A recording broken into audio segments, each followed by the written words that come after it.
Land registration acts ఉన్న, land encroachment acts ఉన్నా కూడా వాటన్నిటిని కాదని అక్కడ ఏదో ఆక్రమణ జరుగుతోంది, కబ్జా జరుగుతోంది అని స్థానికంగా ఉన్న అమీన్పూర్ వాసులైతే వాపోతున్న పరిస్థితి కనిపిస్తోంది. ఓవరాల్గా ఇది ఇనాం భూమి అన్న క్లారిటీ అయితే వచ్చింది. సో ఈ ఇనాం భూమిలో కూడా ఓఆర్సీ రూపంలో స్థానికులు కొంత ల్యాండ్ పొందారు. సో రిమైనింగ్ ల్యాండ్లో కూడా ఆక్రమణలు జరుగుతున్నాయి. మాకిచ్చిన ఓఆర్సీలు కూడా క్వాష్ చేశారు అనే ఆరోపణ కూడా తీసుకొస్తున్నారని చెప్పేసి స్థానికులు వాపోతున్నారు. సో ఉన్న పలంగా తమ భూముల్లో కూడా కబ్జా జరుగుతోందా అన్న అనుమానం స్థానికుల్లో కూడా వ్యక్తమవుతోంది. మాట్లాడదాం వాళ్ళతో. ఎస్ దేవేందర్ గారు,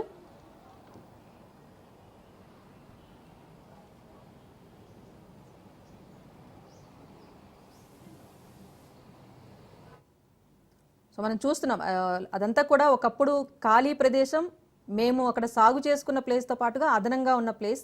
ప్రస్తుతం అక్కడ రేకు షెడ్లు అన్నీ కూడా వెలిచాయి. మనం చూస్తున్నాం అక్కడ తవ్వకాలు కూడా జరుపుతున్నారు. ఏదో జరుగుతోంది అన్న అనుమానం అయితే స్థానికుల్లో వస్తోంది. మాట్లాడదాం. హలో, మీ పేరండి? నా పేరు వెంకటేష్. ఎస్ వెంకటేష్ గారు, ఎస్ చెప్పండి. ఇప్పుడు మీరు ఈ అంశాన్ని ఎందుకు తెర మీద తీసుకొచ్చారు? మేమే స్వయంగా రాజనరసింహ గారి దృష్టికి తీసుకువెళ్ళాం, బట్ ఆయన అనుచరులు ఇప్పుడు అక్కడ కబ్జా చేసే ప్రయత్నం చేస్తున్నారని ఎలిగేషన్స్ చేస్తున్నారు మీరు. మేడం, మేము ఇక్కడ గత 6 నెలల నుంచి చూస్తున్నాం మేడం. ఇక్కడ కొండలు గుట్టలు ఉండే ఇక్కడ, కానీ ఒక 6 నెలల నుంచి ఇక్కడ అన్ని తొలగించేసి ఇక్కడ నుంచి వచ్చిన వ్యక్తులకి ల్యాండ్లు వేసి ప్రాఫిట్ చేసి ఇక్కడ అమ్మేస్తున్నారు మేడం. ఈ గ్రామస్తులకి ఏమి ఇవ్వకుండా మాకు పూర్వం గవర్నమెంట్ ఇక్కడ 246 ఎకరాలు మాకు ఓవర్సీ ఇచ్చేసింది. కానీ వాటి కరెక్ట్ డాక్యుమెంట్లు మాకు రిలీజ్ చేయకుండా మిగతా ఉన్న 369 ఎకరాలు ఎక్కడో వ్యక్తులకి వచ్చేసి రియల్ ఎస్టేట్ దందాలు వేసుకోవడానికి వాళ్ళకి గవర్నమెంట్ పూర్తిగా సహకరించిందని మేము తెలుసుకుంటాం. ఎందుకంటే గవర్నమెంట్ ఆదేశాలు లేకపోతే ఇక్కడ కరెంటు పోల్స్ కానీ వాటర్ కానీ ఏది ఏర్పడవు. రోడ్లు కూడా వేసుకున్నారు. అదే విధంగా మీరు ఇక్కడ చూడొచ్చు, మత ప్రార్థన మందిరాలు కూడా కట్టుకున్నారు. ఇవన్నీ ఎలా వచ్చినాయి? బడా రాజకీయ నాయకులు లేనిదైతే ఇక్కడ రాదు. ఇక్కడ నైట్ వస్తే మేము ఇక్కడ ఏదైనా చూడడానికి వస్తే ఇక్కడ ఉన్న గుండాలు గానీ వాళ్ళు కత్తులు కటార్లు పట్టుకొని ఇక్కడ నిల్చుంటారు మేడం. గోవులను కానీ. వెంకటేష్ గారు, చిన్న డిస్టర్బెన్స్ వస్తుందండి, అన్మ్యూట్ చేసుకోండి ఒకసారి. ఎస్, మొత్తానికైతే ఇప్పటి వరకు రాజ్ న్యూస్ దృష్టికి అమీన్పూర్ వాసులు అయితే తీసుకొచ్చారు. ఇప్పుడు స్థానికులు చెప్తున్న అంశం కూడా ఏంటంటే, మాకు కూడా ఓఆర్సీలు ఇచ్చారు, దీనికి సంబంధించి పూర్తి రైట్స్ మాకు ఉన్నాయా లేదా అని ఒక భయం కనిపిస్తోంది.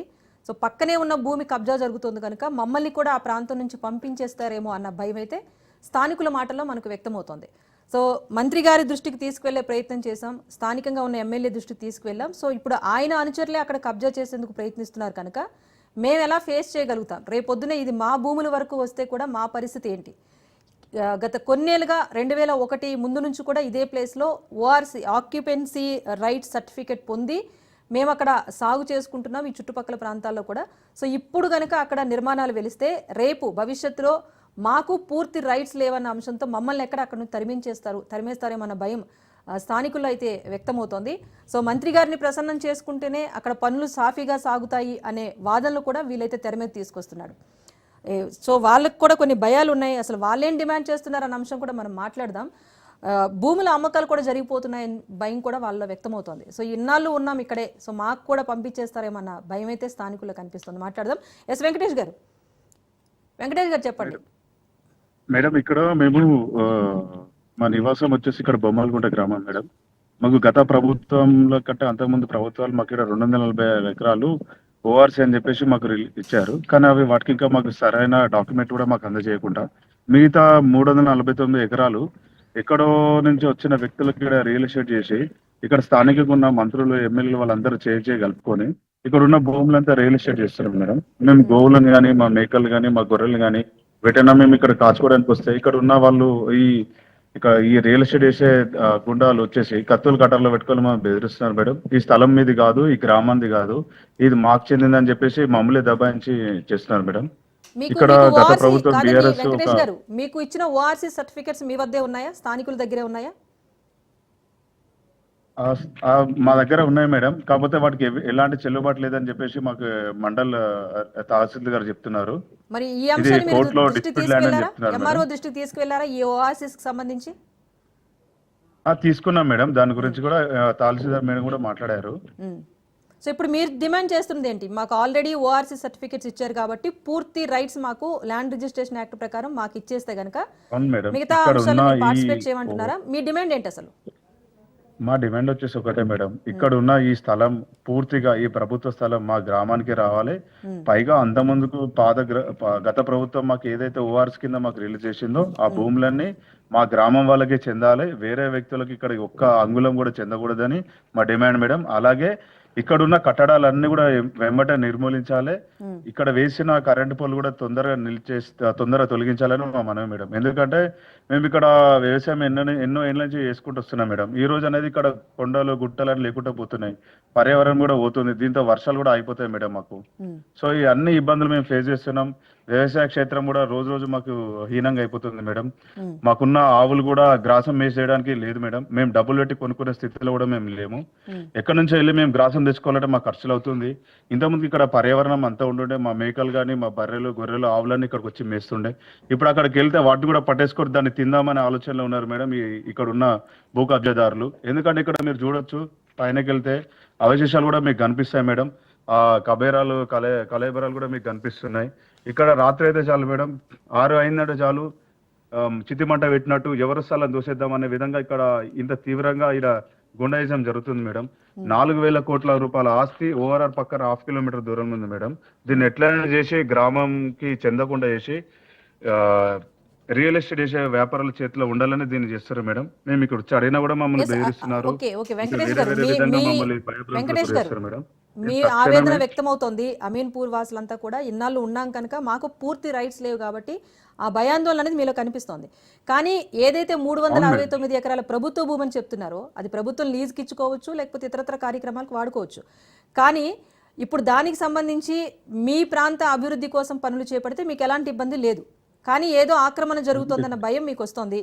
ఇంకొకటి, మీకు ఇచ్చిన ఈ 270 ఎకరాలకు సంబంధించి మీకు ఒక క్లారిటీ కావాలి స్థానిక ఎంఆర్ఓ నుంచి. దీనికి సంబంధించి ప్రభుత్వం దృష్టికి అసలు ఏం తీసుకెళ్దాం అనుకుంటున్నారు? ఒకటే మేడం, ఎలా అయితే ఈ 365 ఎకరాలకి త్వరగా కాంగ్రెస్ గవర్నమెంట్ ఏర్పడిన సంవత్సరంలో 6 నెలల ఎమ్మటే మనకి ఈ కరెంట్ పోల్లు కానీ ఇక్కడ ఈ కొండలు గుట్టలన్నీ తొలిచేసారో, ఎంత వేగవంతంగా ప్రభుత్వ అధికారులని మనం చేపట్టినామో అంతే వేగవంతంగా మాకు 245 ఎకరాలు ఏదైతే ఓవర్స్ కింద మాకు రిలీజ్ చేసారో అది తక్షణమే గ్రామాల నివాసులకి అందించాలని మనం మేడం. అలాగే ఈ 365 ఎకరాలు ఎమ్మటే ఈ గ్రామానికి ఉపయోగపడేలాగా ఏదైనా మ్యూజియం కానీ, ఇప్పుడు గత ప్రభుత్వం బీఆర్ఎస్ ప్రభుత్వం మెడికల్ డివైజెస్ పార్క్ పెట్టింది మేడం. దాన్ని ఇంకో 2వ ఫేజ్ విధంగా చేసి ఇక్కడ ఉన్న యువతకి ఉపాధి కల్పిస్తే ఈ గ్రామం కూడా సంతోషిస్తుంది మేడం. లేకపోతే ఎన్నోళ్ళు చూసి పేదోళ్ళలాగానే బలిసినలాగా చేసే ప్రయత్నం ఈ కాంగ్రెస్ ప్రభుత్వం చేస్తుంది మేడం. దీన్ని తక్షణమే మీ దృష్టికి మేము తీసుకొచ్చినా, మీరు పై అధికారులు కూడా తీసుకొచ్చి మేడం, ఇది మిగతా పాత్రికేయులు కూడా మీరు అందించాలని మనం మేడం. ఎందుకంటే ఇక మీ పడే గోస మామూలు గోస కాదు మేడం. రైట్, మీరు చేస్తున్న డిమాండ్ సమంజసమే వెంకటేష్ గారు, మీరు చేస్తున్న డిమాండ్ సమంజసమే. కానీ అన్నింటికన్నా ముందు మీకు కావాల్సింది, మీకు ఇచ్చిన ఆ పర్టికులర్ ఏకర్స్ ఏవైతే ఉన్నాయో 250 ఎకరాల దగ్గర అని చెప్తున్నారు, వాటికి సంబంధించి పూర్తి క్లారిటీ అయితే మీకు కావాలి. అమీన్పూర్ వాసులుగా మీరు ఆ పూర్తి రైట్స్ కోసం అయితే గవర్నమెంట్ అయితే మీరు అభ్యర్థించడం జరుగుతుంది. సో ఈ క్రమంలో పక్కా ల్యాండ్ లో మీరు ఎవరైతే ఆరోపణలు చేస్తున్నారో, పూర్తిగా క్యాబినెట్ హోదాలో ఉన్న ఒక మంత్రి స్థానంలో ఉన్న ఒక వ్యక్తి కనుక ఆయనకి సంబంధించి ఎలిగేషన్స్ చేస్తున్నప్పుడు కేవలం ప్రధాన అనుచరులు మాత్రమే కనిపిస్తున్నారు కనుక మీరు అక్కడ ఎలిగేషన్స్ కూడా చేస్తున్నారు. బట్ దీనికి సంబంధించి మీ ఎమ్మెల్యే దృష్టికో లేకపోతే ప్రభుత్వం దృష్టికో తీసుకెళ్లే ప్రయత్నం జరుగుతుందా? మీరు కలెక్టర్ దృష్టికి తీసుకువెళ్లారా? మేము ఇక్కడ స్థానికంగా ఉన్న మా మండల తహసీల్దార్ తీసుకెళ్ళాం మేడం. తనకు కూడా మేము వివరించి చెప్పాము. వాళ్ళు కూడా కొంచెం సానుకూలంగా స్పందించారు. కొన్ని కట్టడాలు మాత్రమే కూల్చేశారు మేడం, మిగతా కట్టడాలు కూల్చలేదు. ఎందుకంటే మేము పోయే మా ఆగ్రహం చూసి అక్కడ వరకు కూల్చారు. కానీ యథావిధంగా మళ్ళీ దాన్ని చేసే ప్రయత్నంలో వెనకాల ఈ స్థానికంగా ఉండే బడా రాజకీయ నాయకులు దీన్ని మళ్ళీ మొదలు పెడదామని ఆలోచిస్తారు మేడం. ఎందుకంటే రైతులకి ఇలాగా రాజకీయ నాయకులుగా పని లేకుండా ఉండదు మేడం. మాకు పొద్దున్న లేసే మేము పొలం దగ్గరికి వెళ్తాము, ఎడ్ల నాగలు పట్టుకొని మేము ఈ పనులు చేసుకుంటూ ఉంటాం. ఎందుకంటే మాకు టైం ఉండదు, దీన్ని ఆసరాగా చూసుకునే వీళ్ళు కొద్దిగా మేము పోయి కంప్లీట్ అయ్యగానే తహసీల్దార్ మేడం ఇవ్వగానే దాన్ని ఆపేశారు. మళ్ళీ ఏమంటే దాన్ని తిరిగి ప్రయత్నం చేద్దామని ఆలోచనలు ఉన్నారు మేడం. ఎందుకంటే ఈ కట్టడాలు కానీ ఇవన్నీ ఇంకేం తొలగించలేదు, ఏదో తొలగించారంటే పైన తొలగించారు మేడం, కానీ పూర్తిగా దీన్ని తొలగించలేదు. దీన్ని కూడా మీరు చూడొచ్చు విజువల్స్ లో పక్కన మీకు కనిపిస్తున్నాయి మేడం. ఇవన్నీ చాలా అంటే చాలా భయభ్రాంతులకు గురి చేస్తారు మేడం. మెయిన్ గా మాకు వచ్చేసి భయభ్రాంతులకు గురి చేస్తారు. ఇక్కడ వ్యక్తులు కూడా ఈ రాష్ట్రం చెందిన వాళ్ళు కాదు, ఈ ప్రాంతం చెందిన వాళ్ళు కాదు, ఎక్కడి నుంచి వచ్చి తీసుకొచ్చి ఇక్కడ మోహరించి మమ్మల్ని అందరినీ భయభ్రాంతులకు గురి చేస్తారు మేడం. ఇది వెంకటేష్ గారు, ఇంకొకటి, మీకేదో ఓఆర్సీస్ ఇచ్చారో వీటిని కూడా క్వాష్ చేశామని చెప్తున్నారు. మీరు స్థానికులు కూడా కోర్టుకు అప్పీల్ చేసుకున్నామని చెప్తున్నారు. సో దీనికి సంబంధించి ఏమైనా వివరాలు ఉన్నాయా మీ దగ్గర? దీనికి సంబంధించి పూర్తి వివరాలు నా దగ్గర లేడు. మా మిత్రుడు దేవేందర్ ఉన్నాడు, Yes, తన దగ్గర మాట్లాడించండి, పూర్తి వివరాలు మాట్లాడించండి. ఉన్నాయి మేడం. ఉమ్.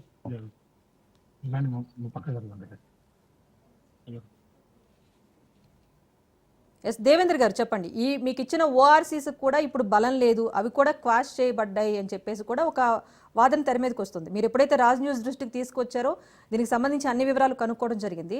మీరు కూడా అప్పీల్కి వెళ్ళారని చెప్తున్నారు. సో దానిపైన కోర్టు అసలు ఎలా రెస్పాండ్ అయింది? ఇదే ప్రాంతంలో వేరే భూములకు సంబంధించి కూడా కొంతమంది రియల్టర్లు కూడా కోర్టును ఆశ్రయించారు, స్టేటస్ కోలో ఉందని చెప్పేసి ఇంకొక వాదన కూడా వినిపిస్తుంది. సో ఓవరాల్గా మీ ప్లేసెస్ ప్రొటెక్షన్ చేసుకోవడం ఇప్పుడు ప్రధాన డిమాండ్ కనుక వాటికి సంబంధించి ప్రాసెస్ ఎక్కడ వరకు ఉంది, వివరాలు అందించండి. మేము అనేది ఏంటంటే మేడం, ఉమ్, మేము 5 years నుండి ఎమ్మెల్యే దగ్గర తిరిగినా కూడా ఆయన మా 242 acres-ని అసలు ఏమాత్రం పట్టించుకోలేరు. ఇప్పటి కూడా మాకు ఎలాంటి పాస్బుక్లే రాలేవు.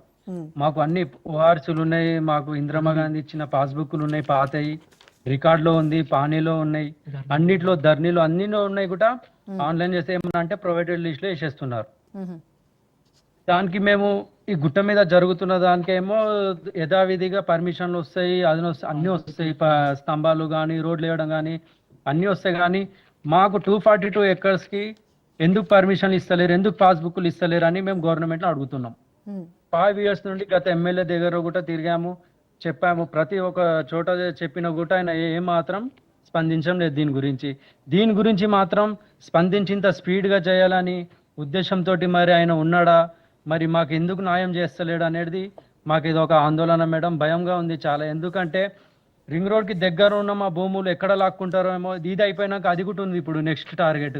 ఇదైనాక అది ఎక్కడ లాగేసుకుంటే మేము ఎక్కడ వెళ్ళిపోవాలి మేడం? గత 5 సంవత్సరాలు జరిగిన విషయమే. ఉమ్, మళ్ళీ ఎక్కడ లాగిపోయి మేము ఎక్కడ వెళ్ళాలి అనేది మాకు చాలా భయంగా ఉంది. ఉమ్.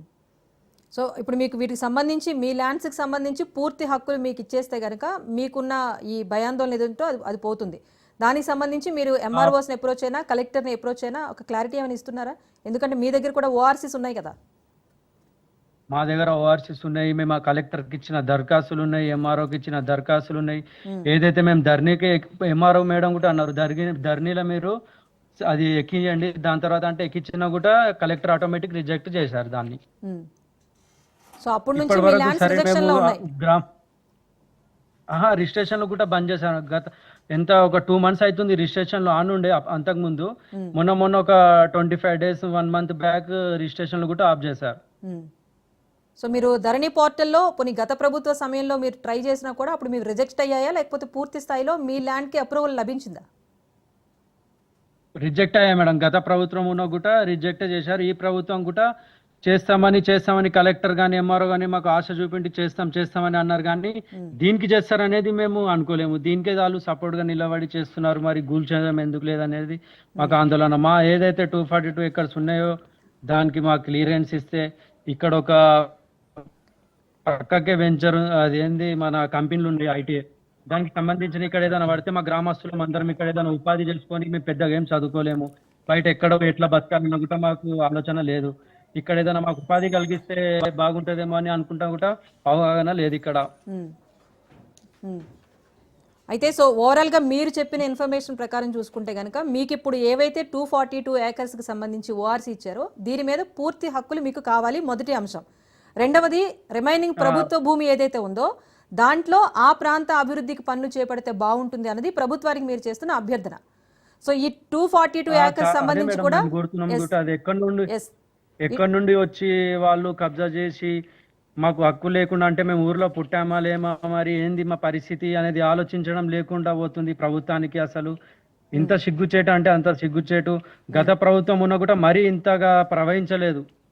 బీఆర్ఎస్ ప్రభుత్వం ఉన్నా మరీ ఇంతగా కబ్జా చేయలేదు. కానీ ఇది వచ్చి సంవత్సరం కూడా కాలేదు కానీ మరి ఇంత ఇదావేదిగా కబ్జాలు చేసి గ్రామ ప్రజలు గుట్ట మీదకి వస్తే బెదిరియడం కానీ ఇట్లా జరగడం కానీ ఉన్న ఓఆర్సీ జెన్యున్ గా ఉన్న దానికి లేదన్నట్టుగా చెప్పడము, బెదిరించడము, ఇక్కడ రౌడీయిజము గుండాయిజము చూసి చాలా భయంగా.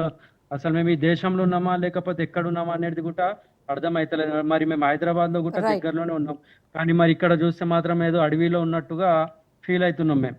రైట్, మీ పక్కన ఆయనకు కూడా ఇవ్వండి. మొత్తానికైతే సర్టిఫికెట్స్ ఉన్నాయి కానీ మాకు భూమి మీద పూర్తి హక్కు లేదు. ధరణిలో కూడా రిజిస్ట్రేషన్ కోసం వెళ్తే కూడా రిజెక్ట్ అయ్యాయని చెప్తున్నారు. సో ఇప్పుడు ప్రధానంగా స్థానికుల నుంచి వినిపిస్తున్న ఆవేదన ఏంటంటే, కొన్ని సంవత్సరాలుగా మేము అక్కడే ఉన్నాం, మాది అనుకున్న ప్రాంతంలో మేము ఉన్నాం, సో మాకు కేవలం ఓఆర్సీ సర్టిఫికెట్స్ మాత్రమే మా దగ్గర ఉన్న రుజువులు. సో ఇప్పుడు చుట్టుపక్కల అక్రమ నిర్మాణాలు జరుగుతున్నాయి కనుక అక్కడి నుంచి మమ్మల్ని ఎక్కడికైనా వెళ్ళిపోమంటారా, లేకపోతే మాకే పూర్తిగా రైట్స్ లేకుండా చేస్తారా అన్న ఒక భయం అయితే స్థానికుల్లో స్పష్టంగా